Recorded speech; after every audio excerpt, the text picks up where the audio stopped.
would say the importance of time blocking in your schedule, both on a daily and a weekly basis as you're planning out what's important and what needs to get done. Really focusing on the activities that are going to give you the greatest return result. And then further, I'd expand on that and really say focusing on what is that one thing that you can do that's touched by doing will make everything else that you do easier and unnecessary. Great question. I would consider myself not the typical banker, so maybe hire somebody outside of the normal cookie cutter box. Think more creatively when hiring. To always keep moving forward, there's going to be challenges all the time. One of my mentors said, always prepare for the worst because it'll happen. And as long as you have that mindset and you always keep going forward, you'll be in a good place. Work-life balance, I've heard it from everybody, all ages, all ranks. I've been pretty good about that, which is wild. When I'm done with work, I'm done. There's so many tech tools out there that can make us more efficient. Working remotely, staying in touch with people. I'm not techie at all, but I know some of the basics and I look into different apps and plugins that can make us more efficient.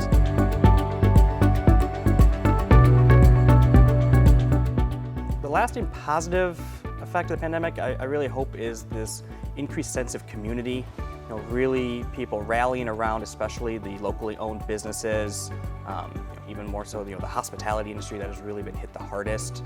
People going out and going to support those businesses, ordering food when they can, supporting the local mom and pop businesses, maybe over some of the larger corporations, really making sure that they are being successful. Flexibility in maybe your work life of maybe working remote, working in the office, maybe hybrid even events too, where you're not always working all day, going all night to events, and really taking that time to be with your family and taking time for yourself.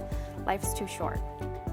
What I hope that the lasting positive effect of the pandemic is to just focus on what you have. Like for me, it was very easy to leave all the stuff that you don't need and just focus on family, and for me, family and work.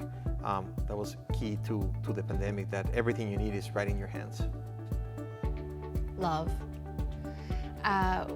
We are so isolated right now, and we are recognizing what we want and need from others.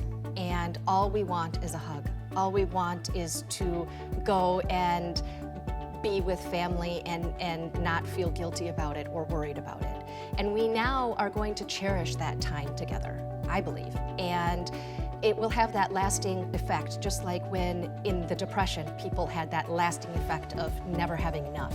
I think we're going to have that too, where the trauma has set in and we realize any moment with anybody that we love and cherish is really important. And we're going to not hopefully take that for granted.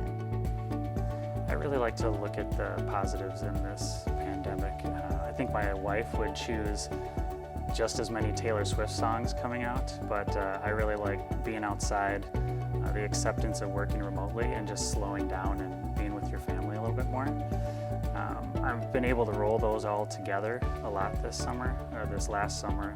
We can go to the park or the pool and I can work while the kids can play. And we even got stuck in Florida for the first 2 months of the pandemic, which worked out really well.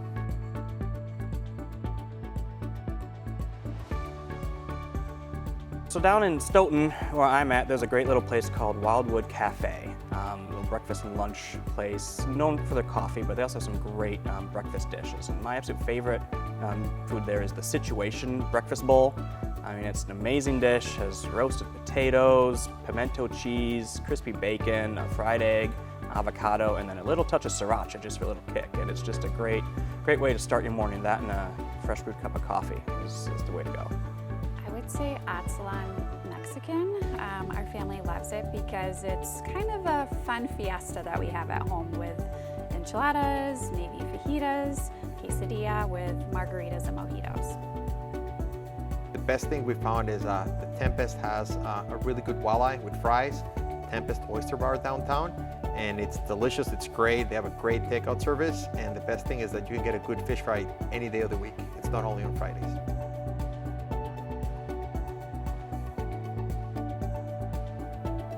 I'm a student of the horse, so I have ridden most disciplines. I've shown, I've gone on and breed shows and local shows. I've taught students how to ride, and I have bred horses. My mom and I together have done that. Now my daughter, who's 5, is into horses, and it's really great to see her moving up into that as well. But my time with learning any of the new disciplines or new things out there is not done. Like I said, I'm the student of the horse. I'd consider it more of a lesser-known hobby rather than a lesser-known talent, just because you have to be good at something for it to be called a talent. But I'm a wannabe surfer for sure. When I was in my 20s, I was able to travel a little bit, and so I was able to surf in a few different spots, which was fun, but I was never really good at it. And even in college, my last summer before I graduated, I saw that there was an ad for a surf camp, and I tried to sign up. And they ended up telling me it was the camp for kids, and but they would take me on as a counselor. So I actually ended up doing that and did that for 3 weeks and stayed in a tent the whole time. So it was a good experience, but I didn't get any better at surfing.